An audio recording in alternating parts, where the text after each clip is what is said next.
నమస్తే welcome to STV news ముందుగా headlines చూద్దాం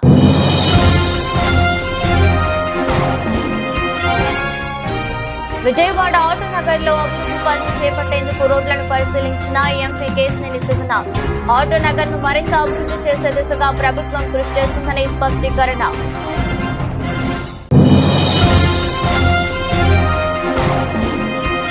విజయవాడలోని 62, 63, 64 డివిజన్లకు చెందిన మహిళలకు గుట్టు శిక్షణ కేంద్రాలను ప్రారంభించిన స్థానిక ఎమ్మెల్యే మహిళల ఆర్థిక స్వావలంబనే ప్రభుత్వ ధ్యేయమన్న బోండా ఉమా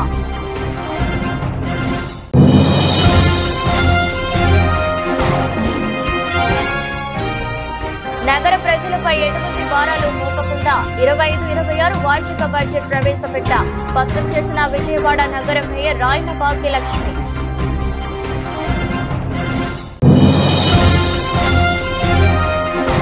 చంద్రబాబుకి అమ్ముడుపోయిన మందకృష్ణ ఆంధ్ర మాదిగలకు తీరని అన్యాయం చేశారంటూ ధ్వజమెత్తిన పేరుపోగు వెంకటేశ్వరరావు అసెంబ్లీ తీర్మానం జరగకుండానే మందకృష్ణ వర్గం సంబరాలు జరుపుకోవడం సిగ్గుచేటని వ్యాఖ్య మహిళల ఆర్థిక స్వావలంబనే రాష్ట్ర ప్రభుత్వ ధ్యేయమని ప్రభుత్వ విప్ సెంట్రల్ శాసనసభ్యులు బోండా ఉమామహేశ్వరరావు అన్నారు. ప్రజాశక్తి నగర్లోని నగరపాలక సంస్థ కళ్యాణ మండపంలో 62, 63, 64 డివిజన్లకు చెందిన మహిళలకు గుట్టు శిక్షణ కేంద్రాలను బోండా ఉమా ప్రారంభించారు. ఈ సందర్భంగా బోండా ఉమామహేశ్వరరావు మాట్లాడుతూ మహిళల ఆర్థిక ప్రగతికి రాష్ట్ర ప్రభుత్వం తోడ్పాటు అందిస్తుందన్నారు. మహిళలు ఆర్థికంగా నిలదొక్కునే తమ కాళ్లపై తాము నిలబడేలా స్వయం ఉపాధి పథకాలకు ప్రభుత్వ పరంగా శిక్షణ ఇస్తున్నామన్నారు. ఆ క్రమంలోనే కుట్టు శిక్షణ కేంద్రాలను ఏర్పాటు చేసి కుట్టు శిక్షణ అనంతరం ఉచితంగా మిషన్లను అందించనున్నట్లు వివరించారు. ఎన్నికలకు ముందు చెప్పిన విధంగా అన్ని హామీలను రాష్ట్ర ప్రభుత్వం అమలు చేస్తుందని, పెన్షన్ సొమ్ము 4000కు పెంచామని, అన్న క్యాంటీన్లను ప్రారంభించామని వివరించారు.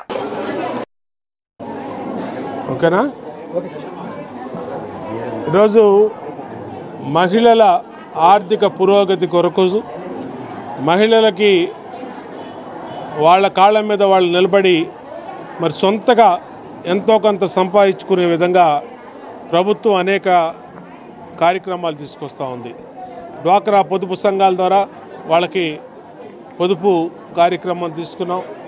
అలాగే కుట్టు మిషన్ శిక్షణా కేంద్రాలు పెట్టి ఎక్కడికక్కడ మహిళలకి కుట్టు మిషను శిక్షణ ఇప్పిస్తున్నాం. ఆ శిక్షణ పూర్తి చేసుకున్న మా అక్క చెల్లెళ్ళందరికీ కూడా వాళ్ళకి ఉచితంగా కుట్టు మిషన్లు ఇస్తున్నాం. అట్లాగే స్కిల్ డెవలప్మెంట్లో కంప్యూటర్ శిక్షణ ఇప్పిస్తూ ఉన్నాం. అన్ని రకాలుగా మహిళల ఆర్థిక ప్రగతి కోసం, ఆర్థిక స్వావలంబన కోసం ఈ ప్రభుత్వం చిత్తశుద్ధితో మహిళలకు అనేకమైన పథకాలు తీసుకొచ్చాం. మహిళల కోసం అన్ని రకాలుగా కూడా ఈ ప్రభుత్వం ప్రోత్సాహం తీసుకొస్తూ ఉన్నాం. తెలుగుదేశం పార్టీ ఎన్నికల ముందు చెప్పాం, తెలుగుదేశం పార్టీ అధికారంలో రాగానే 3000 ఇచ్చే పింఛన్ని 4000 పెంచుతామని చెప్పాం. ఇచ్చిన మాట ప్రకారం 3000 పింఛన్ని 4000 రూపాయలు పెంచాం. అలాగే గ్యాస్ బండ్లు 3 గ్యాస్ బండ్లు ఇస్తామని చెప్పాం, 3 గ్యాస్ బండ్లు ఇస్తా ఉన్నాం. అన్నా క్యాంటీన్లు తెరుస్తామని చెప్పాం, అన్నా క్యాంటీన్లు ఓపెన్ చేసాం. అంతేకాకుండా పిల్లలకి, చదువుకునే పిల్లలకి అమ్మఒడి గత ప్రభుత్వంలో ఒక్క తల్లికి ఉన్నటువంటి 2 పిల్లల్లో ఒక పిల్లకే ఇచ్చి మరి మోసం చేశారు. దాన్ని కూడా ఇప్పుడు 2 పిల్లలు ఉంటే ఇద్దరికి చెరో 15,000 రూపాయలు, 30,000 రూపాయలు మే నెల నుంచి వచ్చే నెల నుంచే ఇవ్వబోతూ ఉన్నాం. అలాగే తల్లికి వందనం పేరుతో ప్రతి అక్క చెల్లెమ్మకు కూడా 18,000 రూపాయలు డబ్బులు ఇవ్వబోతూ ఉన్నాం. అలాగే మహిళలకు ఉచితంగా బస్సు ప్రయాణం కూడా త్వరలోనే ఏర్పాటు చేయబోతూ ఉన్నాం. అంటే అనేక ఆర్థిక ఇబ్బందులు, సమస్యలు, ఇబ్బందులు ఉన్నా ఈ రాష్ట్రంలో పేద, బడుగు, బలహీన వర్గాలు మహిళల కోసం ఈ ప్రభుత్వం వాళ్ళ అభివృద్ధి కోసం, వాళ్ళ ఆర్థిక అభివృద్ధి కోసం కట్టుబడి ఉంది. బీసీ కార్పొరేషన్ ద్వారా, ఎస్సీ కార్పొరేషన్, మైనార్టీ, కాపు, బ్రాహ్మణ కార్పొరేషన్ ద్వారా మళ్ళీ లోన్లు కూడా ఇవ్వడానికి ప్రభుత్వం ఆమోదం తెలిపింది. వాటిని కూడా మన బడ్జెట్లో నిధులు పెట్టారు. వాటిని కూడా త్వరలోనే బీసీ, ఎస్సీ, మైనార్టీ, బ్రాహ్మణ, కార్పొరేషన్ ద్వారా ఆ సామాజిక వర్గాలకి ఆర్థికంగా మరి నిధులు, ఆర్థికంగా లోన్లు ఇచ్చి ఆదుకుంటామని తెలియజేస్తూ ఈ ప్రభుత్వం చిత్తశుద్ధితో రాజధాని ప్రాంతమైన విజయవాడ ఆటోనగర్ ను మరింత అభివృద్ధి చేసే దిశగా ప్రభుత్వం కృషి చేస్తుందని విజయవాడ ఎంపీ కేశినేని శివనాథ్ స్పష్టం చేశారు. భవిష్యత్తులో ట్రాఫిక్ సమస్య తలెత్తకుండా అంతర్గత రోడ్లను విస్తరణం చేసేందుకు సిఆర్డీఏ సహకారంతో ముందుకు వెళుతున్నామన్నారు. విజయవాడ ఎంపీ కేశినేని శివనాథ్ ఆటోనగర్ లో అభివృద్ధి పనులు చేపట్టేందుకు MLA Gadde Rammohan, CRDA commissioner కన్నబాబులతో కలిసి రోడ్ల మీద పరిశీలించారు. ఈ సందర్భంగా మాట్లాడుతూ గన్నవరం నుండి మెట్రో ఎన్టీఆర్ హెల్త్ యూనివర్సిటీ నుంచి నిడమానూరు జంక్షన్ వరకు ఫ్లైఓవర్ పనులు ప్రారంభం కాబోతున్న నేపథ్యంలో ట్రాఫిక్ ఇబ్బందులు లేకుండా ప్రత్యామ్నాయ మార్గాలపై దృష్టి సారించామన్నారు. ఆటోనగర్ లోకి లారీలు ట్రాఫిక్ కు అంతరాయం లేకుండా వచ్చేందుకు ఆటోనగర్ టెర్మినల్ రోడ్డు, బల్లెంవారి వీధి, మహానాడు రోడ్ జంక్షన్, శక్తి కళ్యాణ మండపం రోడ్, ఘంటసాల రోడ్లను పరిశీలించారు. గన్నవరం విమానాశ్రయంకి రామవరపాడు రింగ్ రోడ్ నుంచి మరో ప్రత్యామ్నాయ మార్గం కోసం చూస్తున్నామన్నారు. కంజెషన్ రోడ్స్ అన్ని కూడా బయట ప్రాంతాల నుంచి నగరానికి వచ్చే వెహికల్స్కి మార్గం సుగమం చేయడానికి అవుట్స్కట్స్లో రోడ్లు ఏర్పాటు చేయాల్సిన అవసరం ఉంది. అది సిఆర్డీఏ వారి వల్లే సాధ్యం. అప్ టు కార్పొరేషన్ వరకు కార్పొరేషన్ రోడ్లన్నీ కూడా చాలా వరకు పగడబందీ చేయడం జరిగింది. సిఆర్డీఏ సహకారంతో విజయవాడ ఆటోనగర్ ఏషియన్లోనే అతిపెద్ద ఆటోనగర్ని మరలా పునర్జీవం చేయడానికి, ఆటోనగర్లోకి వెహికల్ రావడానికి ఉన్న అనేకమైన రిస్ట్రిక్షన్స్ వారిని తొలగించి సులువుగా లోనికి రావడానికి ఈ సిఆర్డీఏ వారి కమిషనర్ గారి సహకారంతో కొన్ని రోడ్లని ప్రపోజ్ చేయడానికి ఈ రోజున ఎంపీ గారు ప్రత్యేకంగా ఈ కార్యక్రమం ఏర్పాటు చేసి కమిషనర్ గారితో ఈ టూర్ని ఏర్పాటు చేయడం జరిగింది. దీనికి మా బల్లెంవారి వీధి రోడ్డు ఇది ప్రధానమైన రోడ్డు. దానికి అనుసంధానంగా మహానాడు రోడ్ ఎక్స్టెన్షన్ నిడమానూరు వరకు, అదేవిధంగా బల్లెంవారి వీధి నుంచి ఆ నిడమానూరు కానూరును కలిపేటట్టుగా రోడ్లు ఏర్పాటు చేస్తే ఇటు మచిలీపట్నం నుంచి వచ్చే వెహికల్స్ కానీ, ఇటు ఏలూరు రోడ్లో వచ్చే వెహికల్స్ కానీ అన్నీ కూడా సులువుగా ఆటోనగర్ కానీ లేదా విజయవాడ నగరాన్ని రాగలుగుతాయి. ఎందుకంటే విజయవాడ నగరంలో ఒక రింగ్ రోడ్లో మంచి ఫ్లైఓవర్ రాబోతూ ఉంది, అదే మెట్రో రాబోతూ ఉంది. దానివల్ల ట్రాఫిక్ అంతా కూడా ఇబ్బందులకు గురవుతుంది. కాబట్టి దానికి ముందే ఈ రోడ్లను ఏర్పాటు చేయడానికి ఈ రోజున ఈ యొక్క కార్యక్రమం ఏర్పాటు చేయడం జరిగింది. ఇవాళ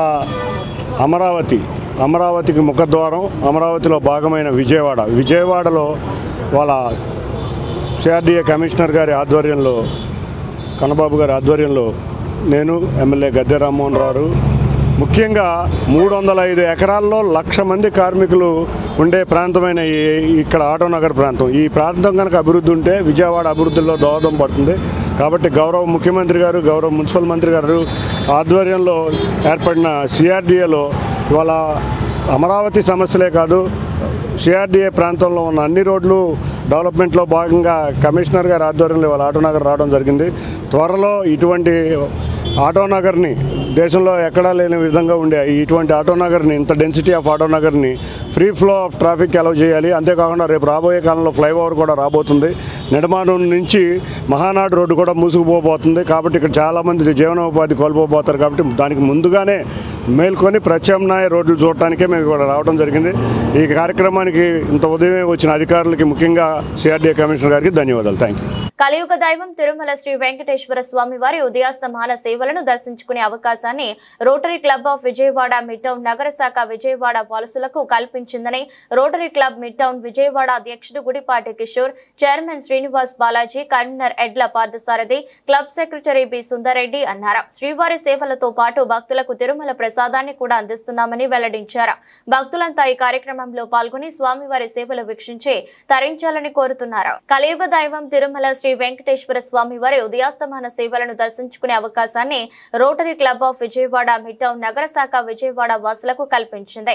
విజయవాడ ఏ కన్వెన్షన్ లో నేడు రేపు 2 రోజుల పాటు జరిగే ఈ కార్యక్రమం శనివారం ఉదయం సుప్రభాత సేవతో ప్రారంభమై సాక్షాత్తు తిరుమలలో జరిగే విధంగా శ్రీవారి సేవలను నిర్వహించారు. ఏ కన్వెన్షన్ ప్రాంగణాన్ని శ్రీవారి శ్రీవారి ఆలయాన్ని తలపించేలా తీర్చిదిద్దారు. ఈ సందర్భంగా సుప్రభాత సేవ అనంతరం తోమాల సేవ, సహస్రనామార్చన అనంతరం పసుపు కొట్టడం, అష్టోత్తర శతకలాభిషేకం శాస్త్రోక్తంగా నిర్వహించారు. ఈ సందర్భంగా rotary club mid town Vijayawada అధ్యక్షుడు గడిపాటి Kishore, chairman Srinivas Balaji, convener Edla Parthasarathi, club secretary P Sundar Reddy మాట్లాడుతూ తిరుమలలో జరిగే విధంగా ఉదయాస్తమాన సేవలు నిర్వహిస్తున్నామని చెప్పారు. తిరుమల శ్రీవారి సన్నిధిలో ఉదయం నుంచి సాయంత్రం వరకు జరిగే ప్రతి సేవను కన్నులారా వీక్షించాలని భక్తులు భావిస్తారని, అందుకే విజయవాడ ఏ కన్వెన్షన్ లో 2 రోజుల పాటు ఈ సేవా కార్యక్రమాలు ఉచితంగా వీక్షించేలా ఏర్పాట్లు చేశామన్నారు. ఆదివారం ఉదయం 6 గంటలకు సుప్రభాత సేవ, కొలువు తోమాల సేవ, సహస్రనామార్చన నిర్వహిస్తామని, 10 గంటలకు తిరుపావడ సేవ ఉంటుందన్నారు. ఉదయం 10 గంటలకు శ్రీవారి కళ్యాణోత్సవాన్ని అంగరంగ వైభవంగా నిర్వహిస్తామని తెలిపారు. సాయంత్రం 5 గంటలకు శ్రీవారి పుష్పయాగం సందర్భంగా వివిధ రకాల పుష్పాలతో శోభయాత్ర నిర్వహిస్తామని, సాయంత్రం 6 గంటలకు పుష్పయాగం, రాత్రి 9 గంటలకు ఏకాంత సేవతో కార్యక్రమాలు ముగుస్తాయని వివరించారు. అందరికీ నమస్కారం అండి. నా పేరు పార్థసారథి. ఇవాళ రోటరీ మిడ్ టౌన్ విజయవాడ ఆధ్వర్యంలో ఉదయాస్తమాన సేవలు, శ్రీవారి ఉదయాస్తమాన సేవలు చేయడం జరుగుతుంది 2 రోజుల పాటు. ఇది ఒక సామాన్య భక్తుడు తిరుపతి వెళ్ళి సేవలన్నీ చూడాలంటే అది చాలా కష్టసాధ్యమైన పని.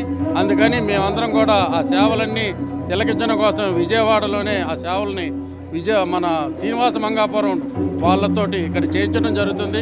అలాగే విగ్రహం కానివ్వండి, టీమ్ కానీ, అంటే మా అయ్యవారులందరూ కూడా శ్రీనివాస మంగాపురం నుంచి వచ్చి ఇక్కడ ఈ సేవా కార్యక్రమాలన్నీ చేస్తున్నారు. పొద్దున్న 6 నుంచి మొదలయ్యి రాత్రి 10 వరకు ఈ కార్యక్రమాలు జరుగుతాయి. పొద్దున్న సుప్రభాతంతో మొదలైన ఈ కార్యక్రమాలు కళ్యాణంతో పాటు సాయంత్రం మన ఏకాంత సేవ వరకు ఈ 2 రోజులు ఉంటాయండి. ఆదివారం సాయంత్రం మటుకు పుష్పయాగం జరుగుతుంది. అది దాంట్లో కనీసం 7-8 వేల మంది ఆ రోజు భక్తులు వస్తారు. రేపు సాయంత్రం అందరూ వచ్చి స్వామివారిని దర్శనం చేసుకుని ఈ 2 రోజులు కూడా ఈ జయప్రదం చేయాలని మనసారా కోరుకుంటున్నాం. నమస్కారం. ఈరోజు రోటరీ మిడ్ టౌన్ విజయవాడ ఆధ్వర్యంలో శ్రీ కలియుగదైవమైన శ్రీ వెంకటేశ్వర స్వామి ఉదయాస్తమ సేవల కార్యక్రమం జరుగుతుంది. దీనికి చైర్మన్గా బాలాజీ స్వీట్స్ అధినేత బాలాజీ శ్రీనివాస్ గారు, అలానే కన్వీనర్గా ఎడ్ల పార్థసారథి గారు, అలానే మా క్లబ్ సెక్రటరీ ఎడ్ల సెపరేట్ బత్తుల సుందరెడ్డి గారి ఆధ్వర్యంలో మరి 8 మంది కమిటీ మెంబర్ ఆధ్వర్యంలో విజయవాడ నగర ప్రజలందరికీ తిరుపతి తరహాలోనే ఏదైతే ఉదయాస్తమ సేవలు తిరుపతిలో సరిస్తారో అలానే అదేవిధంగా ఈరోజు విజయవాడలోని ఏ కన్వెన్షన్ హాల్లో సుప్రభాతం మొదలుకొని ఏకాంత సేవ వరకు ఈ కార్యక్రమం ఇవాళ రేపు పూర్తిగా ఉచితంగా కళ్యాణం కూడా నగర ప్రజలందరికీ జరగబడుతుంది. ఈరోజు సాయంత్రం 6 గంటలకు కళ్యాణం, అలానే రేపు ఉదయం 11 గంటలకు కళ్యాణం, అలానే రేపు సాయంత్రం పూల పుష్పాభిషేకం పుష్పయాగం కార్యక్రమాన్ని 2 టన్నుల పూలతో జరగబడింది. దీనికి చైర్మన్గా వ్యవహరించిన మా బాలాజీ శ్రీనివాస్ గారికి ధన్యవాదాలు తెలుపుకుంటాము. ప్రసాదాల పోర్టు బాలాజీ స్వీట్స్ పోర్టుగా నిర్వహించి తిరుపతి తరహాలోని ప్రసాద పంపిణీ కార్యక్రమం కూడా మా బాలాజీ స్వీట్స్ అధినేత బాలాజీ శ్రీనివాస్ గారు నియమించారు. సో ఈ కార్యక్రమాన్ని నగర ప్రజలందరూ వచ్చి స్వామివారి కృపా కటాక్షలు పాల్గొంటారని ఆశిస్తున్నాను. అందరికీ నమస్కారం. గోవిందా గోవిందా. ఈరోజు రోటరీ క్లబ్ మిడ్ టౌన్ జరిగే ఈ ఉదయాస్తమాన సేవలు, వెంకటేశ్వర స్వామిని ఉదయాస్తమాన సేవలు ఎంతో అంగరంగ వైభవంగా జరుగుతున్నాయి.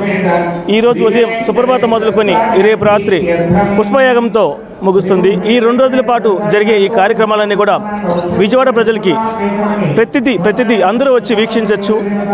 మేజర్గా ఇక్కడ ప్రసాదాలు తిరుపతి తరహాలో అన్ని రకాల ప్రసాదాలు, పంచరక్ష ప్రసాదాలు, పులిహార, కదంబం, హాట్ పొంగలి, పాల పొంగలి, అన్ని రకాల 5 రకాల ప్రసాదాలతో ఈ 2 రోజుల పాటు జరిగే ఎన్ని వేల మంది వచ్చినా కూడా ప్రసాదాలు, భోజనాలు అన్నీ కూడా ఉచితంగా ఇవ్వడం జరుగుతుంది.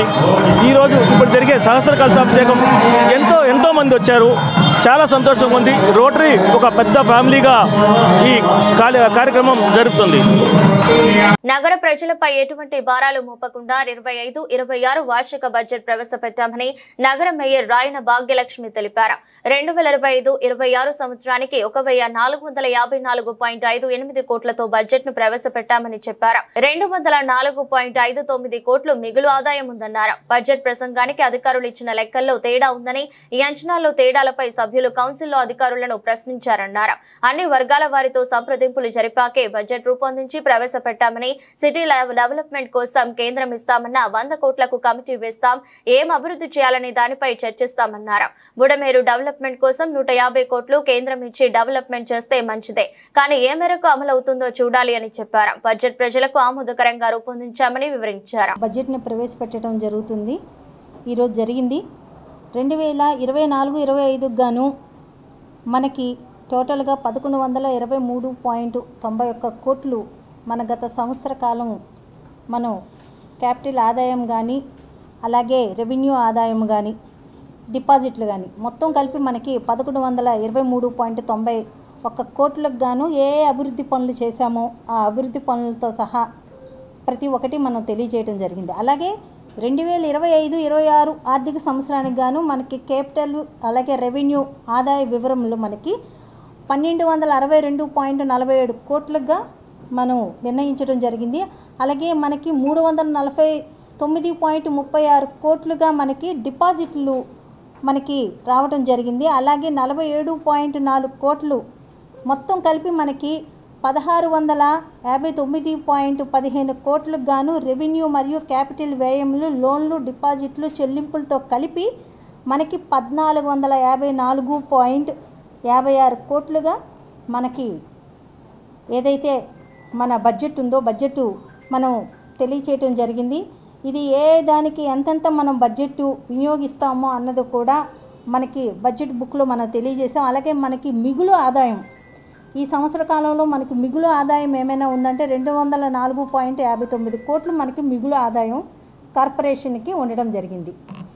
ఈరోజు బడ్జెట్ ప్రవేశపెట్టిన తర్వాత మన గౌరవ సభ్యులందరూ ఈ బడ్జెట్ మీద ఎన్నో క్వశ్చన్లు వాళ్ళ ఎన్నో అనుమానాలు రేస్ చేయడం జరిగింది.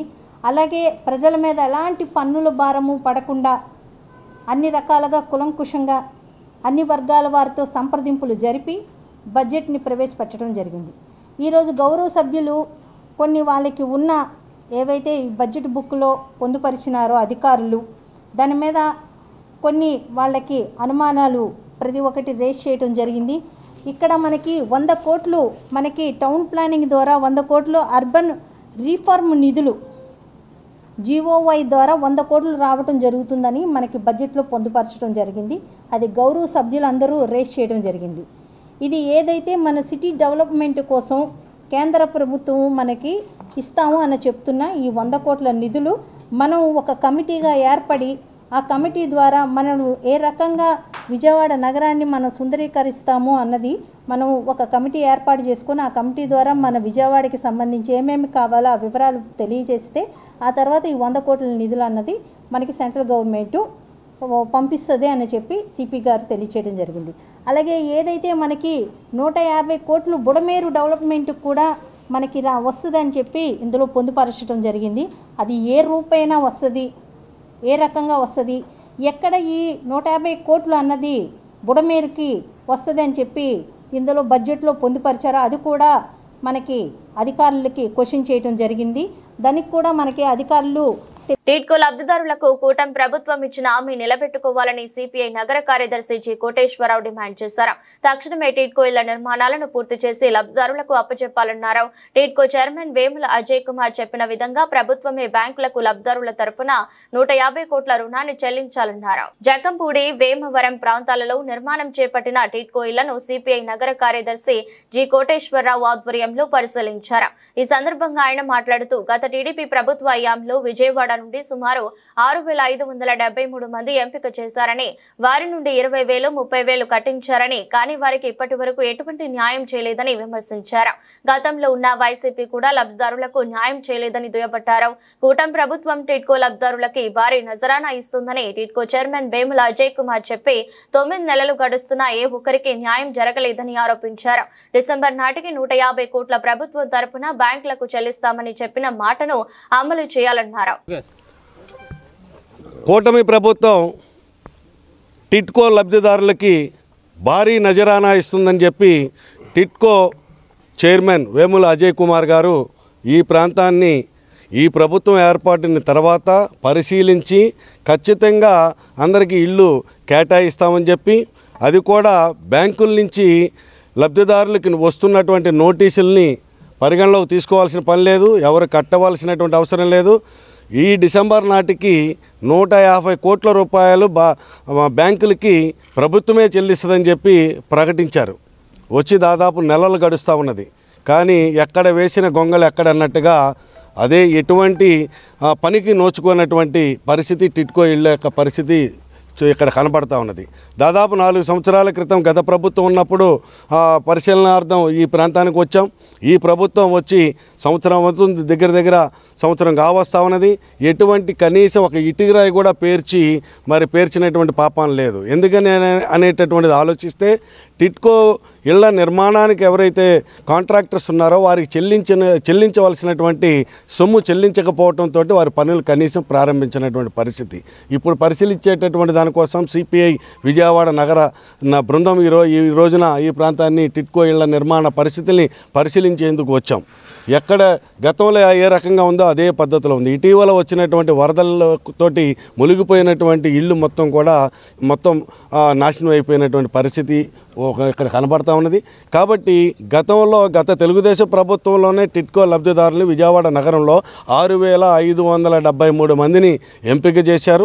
ఎంపిక చేసినటువంటి వారి దగ్గర నుంచి 25,000, 50,000, ₹1,00,000 కట్టించుకున్నటువంటి దానికి ఈ రోజు వరకు కూడా తెలుగుదేశం ప్రభుత్వం 2019లో మారింది. తర్వాత 2024 ఎన్నికల్లో వైసీపీ ప్రభుత్వం మారింది. ఇవాళ ఈ ప్రభుత్వం ఏర్పడి సంవత్సరం అవుతా ఉన్నది. కాబట్టి తక్షణమే ఈ యొక్క టిట్కో లబ్ధిదారుల యొక్క ఇబ్బందులను గమనించి వారికి ఇళ్ళు కేటాయించాలని చెప్పి కూటమి ప్రభుత్వానికి విజ్ఞప్తి చేస్తున్నాం. ఆ రకంగా కాకపోతే రాబోయేటటువంటి కాలంలో దీర్ఘకాలికంగా పోరాటం చేసి విజయవాడ నగరంలో కమ్యూనిస్ట్ పార్టీ ఆధ్వర్యంలో టిట్కో ఇళ్ళని ఎవరికైతే కేటాయించారో వాళ్ళ చేత గృహప్రవేశాలు చేసేటటువంటి కార్యక్రమాన్ని సిపిఐ చేపట్టబోతుంది అని చెప్పి సందర్భంగా విజ్ఞప్తి చేస్తూ మీరు లబ్ధిదారులకి బ్యాంకులకి చెల్లిస్తామన్నటువంటిది డిసెంబర్కి అన్నారు. ఈరోజు మార్చి ఆఖరికి అవుతా ఉన్నది.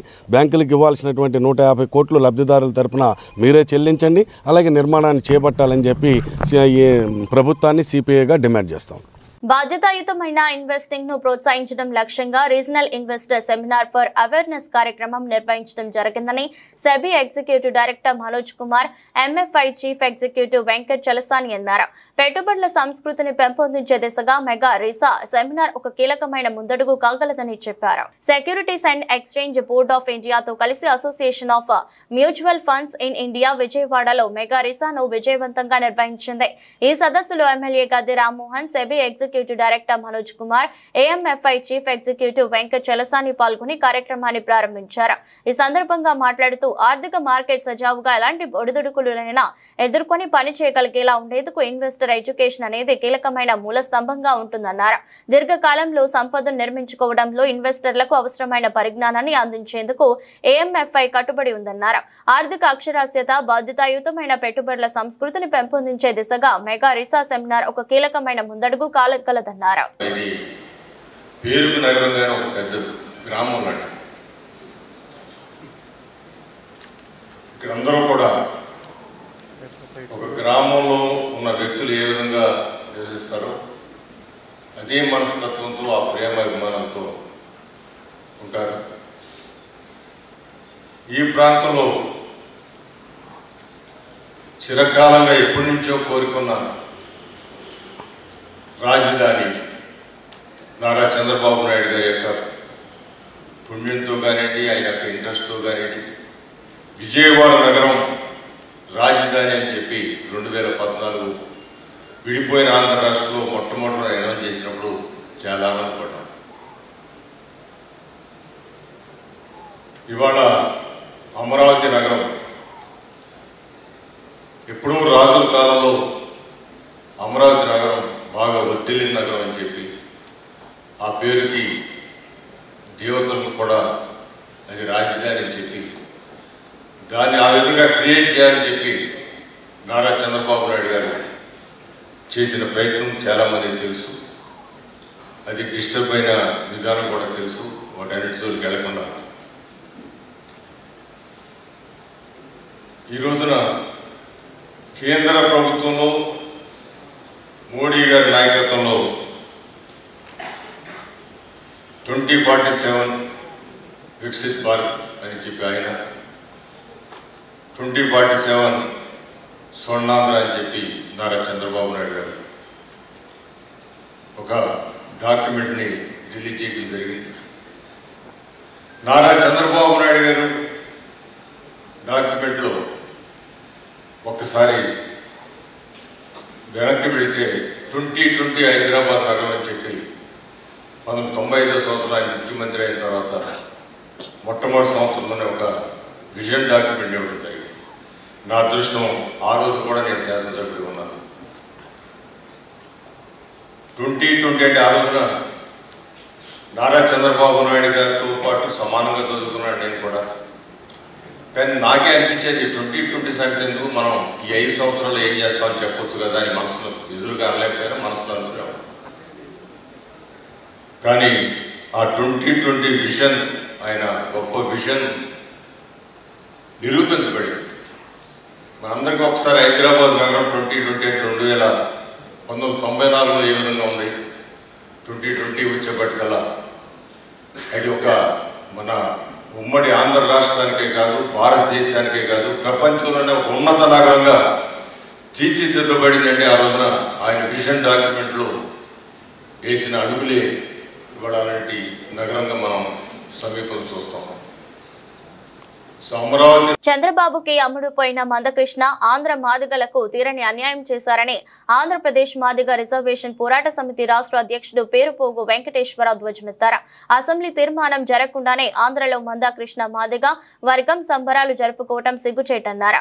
విజయవాడ గాంధీనగర్లో ఏపీ ఎంఆర్పీఎస్ సభ్యులు మందకృష్ణ మాదిగ, నాగేశ్వరరావు, ఆలేటి యేసుపాదం, పులిపాక ప్రవీణ్, పూనూరు జార్జి, ఎర్రంశెట్టి ప్రసాద్లతో కలిసి ఆంధ్రప్రదేశ్ మాదిగ రిజర్వేషన్ పోరాట సమితి రాష్ట్ర అధ్యక్షుడు పేరుపోగు వెంకటేశ్వరరావు విలేకరుల సమావేశాన్ని నిర్వహించారు. పేరుపోగు వెంకటేశ్వరరావు మాట్లాడుతూ 2024 ఆగస్టు 1న సుప్రీంకోర్టు తీర్పు సారాంశంలో అత్యంత వెనుకబడ్డ కులాల జనాభా తక్కువ ఉన్నా సరే అవకాశం ఉన్న చోట రిజర్వేషన్లు పెంచుకోవచ్చని తీర్పునిచ్చినట్లు తెలిపారు. సుప్రీంకోర్టు తీర్పుకి విరుద్ధంగా అభివృద్ధి చెందిన మాలలకి రిసోర్ట్లో 8% మొదటి అవకాశం ఇచ్చి సామాజిక న్యాయానికి తూట్లు పొడిచారని మండిపడ్డారు. చంద్రబాబుకి అమ్ముడుపోయిన మందకృష్ణ ఆంధ్ర మాదిగలకు తీరని అన్యాయం చేశారని ధ్వజమెత్తారు. ఎస్సీలను ఏబిసిడి గ్రూపులుగా వర్గీకరించాలని మాదిగ ఉపకులాలు పోరాటం చేసిన విషయం ఉమ్మడి ఆంధ్రప్రదేశ్ ప్రజానికానికి తెలిసిందే. ఎన్నికలకు ముందు ఎస్సీలను ఏబిసిడి గ్రూపులుగా వర్గీకరిస్తానని నారా చంద్రబాబు నాయుడు గారు హామీ ఇచ్చిన తర్వాత ఆంధ్రప్రదేశ్లో ఉన్న మాదిగ సంఘాలు మొత్తం కూడాను చంద్రబాబు నాయుడు గారికి అండగా నిలబడి ఎన్నికల్లో గెలవడానికి, ముఖ్యమంత్రి కావడానికి మాదిగలు అత్యంత కీలక పాత్ర పోషించిన విషయం ఆంధ్ర రాష్ట్ర ప్రజానికానికి, మరి ముఖ్యంగా తెలుగుదేశం పార్టీ శ్రేణులందరికీ తెలిసిన విషయమే. అయితే చంద్రబాబు నాయుడు గారు వర్గీకరణ చేస్తున్నాడని సంతోషపడి కృతజ్ఞత యాత్రలు చేపట్టి కృతజ్ఞత సభలు నిర్వహించి యావత్ మాదిగ జాతి చంద్రబాబు నాయుడు గారికి రుణపడి ఉంటుందని మేము పెద్ద ఎత్తున ఆయన అనుభవజ్ఞుడు ఒకప్పుడు వర్గీకరణ చేయడం వల్ల ఆయన హయాంలో గతంలో 22,000 ఉద్యోగాలు వచ్చాయన్న సంతోషంలో మళ్ళీ చంద్రబాబు నాయుడు గారే చెయ్యగలరని నమ్మి మేము ఓట్లేసి గెలిపించి అధికారంలోకి వచ్చిన తర్వాత ఆయన రాజీవ్ రంజాన్ మిశ్రా కమిషన్ని వెంటనే వేసి త్వరగా నివేదికను రప్పించుకొని ఈ రోజున అసెంబ్లీలో దాన్ని ఆమోదించే స్థాయికి తీసుకొచ్చినందుకు చంద్రబాబు నాయుడు గారికి కృతజ్ఞతలు, ధన్యవాదాలు చెప్పాలనుకున్నాం. 2011 జనాభా లెక్కలు తీసుకున్నందుకు, స్టేట్ని యూనిట్గా తీసుకున్నందుకు 6.5% మాదిగలకి, ఉపకులాలకి 1%, 7.5% మాలలకని చెప్పినప్పుడు ఎంతో కొంత సామాజిక న్యాయం జరుగుతుందిలే అని కూడా మేము భావించాం. కానీ నిజానికి 80 ఏళ్ళుగా ఉమ్మడి అంటే స్వతంత్రం వచ్చిన దగ్గర నుంచి 80 ఏళ్లలో ఉమ్మడి రిజర్వేషన్ల వల్ల మాదిగలు తీవ్రంగా నష్టపోయారు. అన్ని రంగాల్లో విద్య, ఉద్యోగ, ఉపాధి, రాజకీయ అవకాశాల్లో మాదిగల వాటా మాదిగలు లేకుండా 80 సంవత్సరాలు ఉమ్మడి రిజర్వేషన్ల వల్ల మాలలు తన్నుకుపోతుంటే గత 30 ఏళ్ళుగా మాదిగలు తమ హక్కుల కోసం వర్గీకరణ చేయమని, బీసీలలో వర్గీకరణ జరిగినట్లే ఎస్సీలలో కూడా ఏబిసిడి వర్గీకరణ జరగాలని 30 ఏళ్ళుగా మేము పోరాటాలు చేశాం. ఆత్మ బలిదానాలు చేసుకున్నాం. అక్రమ కేసుల్లో ఇరికించబడ్డాం. చంద్రబాబు నాయుడు గారే మొదటిలో మాదిగల గురించి మాట్లాడింది. చంద్రబాబు నాయుడు గారి వర్గీకరణ చేయబోయేదని మేము నమ్మి విశ్వసించి ఆయన పక్షాన మేము అనేక సందర్భాల్లో నిలబడ్డాం. విజయవాడ నగరంలో అక్కడ అమ్మాయి ఇక్కడ అబ్బాయి చిత్ర యూనిట్ సందడి చేసింది.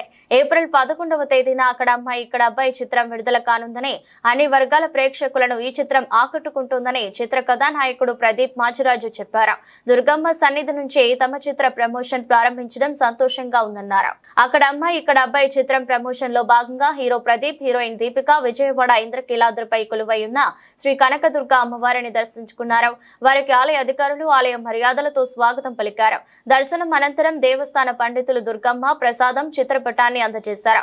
అనంతరం హీరో ప్రదీప్ మాచిరాజు మాట్లాడుతూ ఏప్రిల్ 11వ తేదీన అక్కడ అమ్మాయి ఇక్కడ అబ్బాయి చిత్రం విడుదల కానుందన్నారు. దుర్గమ్మ సన్నిధి నుంచి చిత్ర ప్రమోషన్ ప్రారంభించడం సంతోషంగా ఉందన్నారు. అన్ని వర్గాల ప్రేక్షకులను ఈ చిత్రం ఆకట్టుకుంటుందని అనంతరం హీరోయిన్ దీపిక మాట్లాడుతూ హీరో ప్రదీప్ తో కలిసి అక్కడ అమ్మాయి ఇక్కడ అబ్బాయి చిత్రంలో నటించడం సంతోషంగా ఉందన్నారు. ఈ చిత్రం తప్పక విజయవంతం అవుతుందని ఆశిస్తున్నానన్నారు.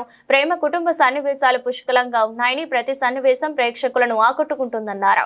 ఈ రోజు విజయవాడ రావడం జరిగింది అండ్ అమ్మవారి దర్శనం కూడా చేసుకోవడం జరిగింది. సో అమ్మవారి దర్శనంతో మా ప్రమోషన్స్ కూడా మొదలు పెడుతున్నాం. ఏప్రిల్ 11న మా చిత్రం అక్కడమ్మ ఇక్కడ అబ్బాయి రిలీజ్ కాబోతోంది.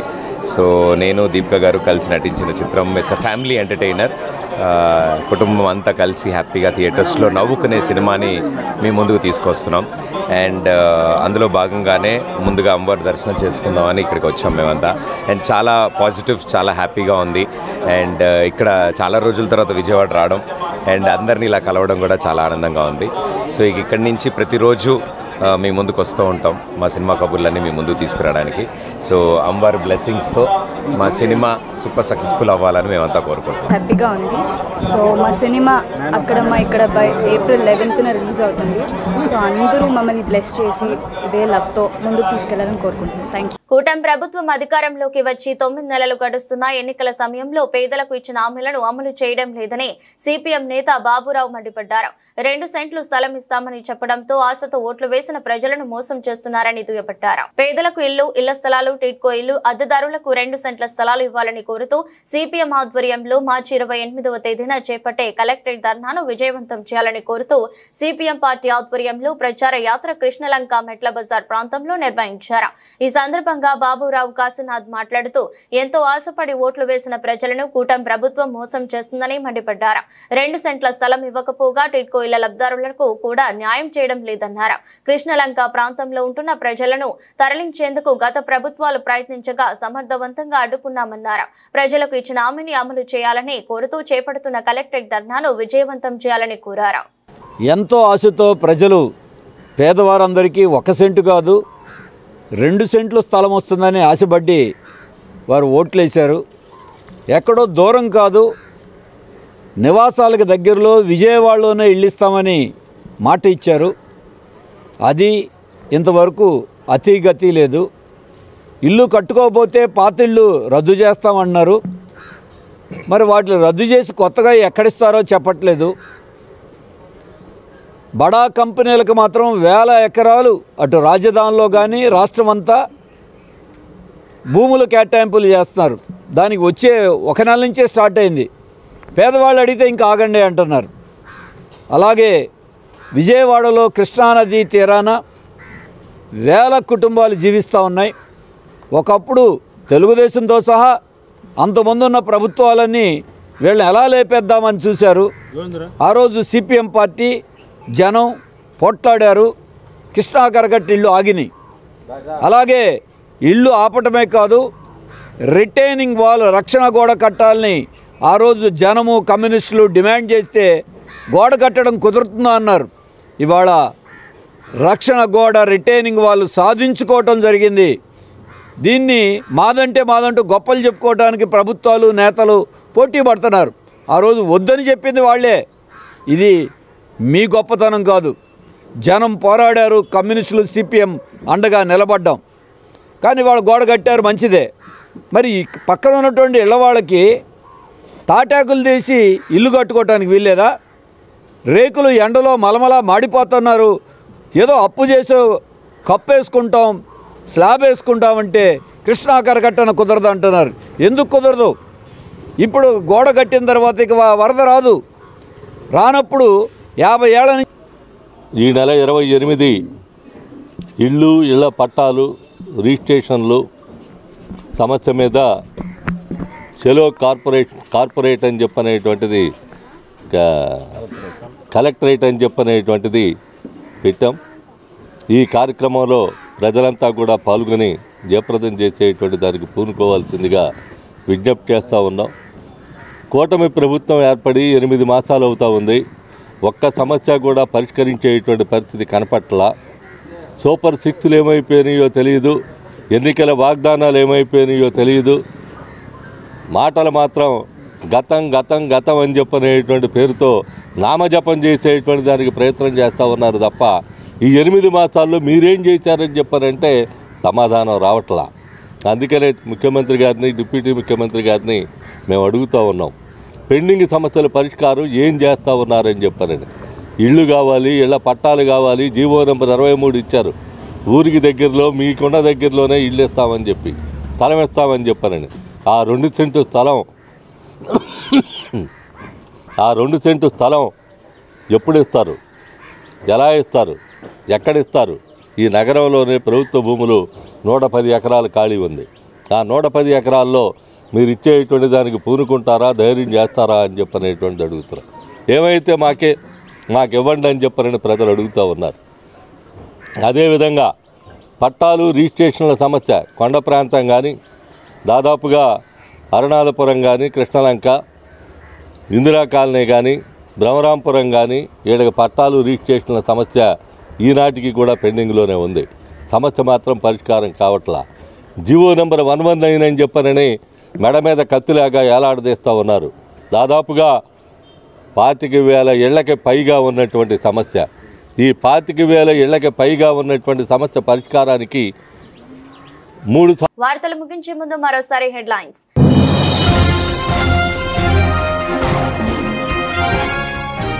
విజయవాడ ఆటోనగర్ లో అభివృద్ధి పనులు చేపట్టేందుకు రోడ్లను పరిశీలించిన ఎంపీ కేశినేని శివనాథ్. ఆటోనగర్ ను మరింత అభివృద్ధి చేసే దిశగా ప్రభుత్వం కృషి చేస్తుందని స్పష్టీకరణ.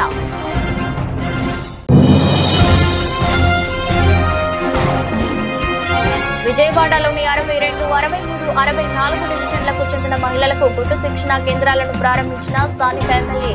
మహిళల ఆర్థిక స్వావలంబనే ప్రభుత్వ ధ్యేయమన్న బోండా ఉమా.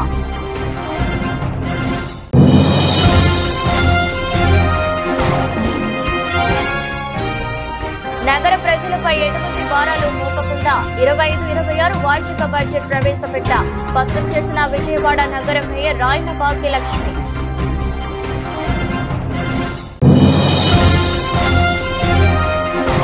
చంద్రబాబుకి అమ్ముడుపోయిన మందకృష్ణ ఆంధ్ర మాదిగలకు తీరని అన్యాయం చేశారంటూ ధ్వజమెత్తిన పేరుపోగు వెంకటేశ్వరరావు. అసెంబ్లీ తీర్మానం జరగకుండానే మందకృష్ణ వర్గం సంబరాలు జరుపుకోవడం సిగ్గుచేటని వ్యాఖ్య. ఇదే బులెటిన్ మరో బులెటిన్లో మళ్ళీ కలుద్దాం. అంతవరకు సెలవు, నమస్కారం.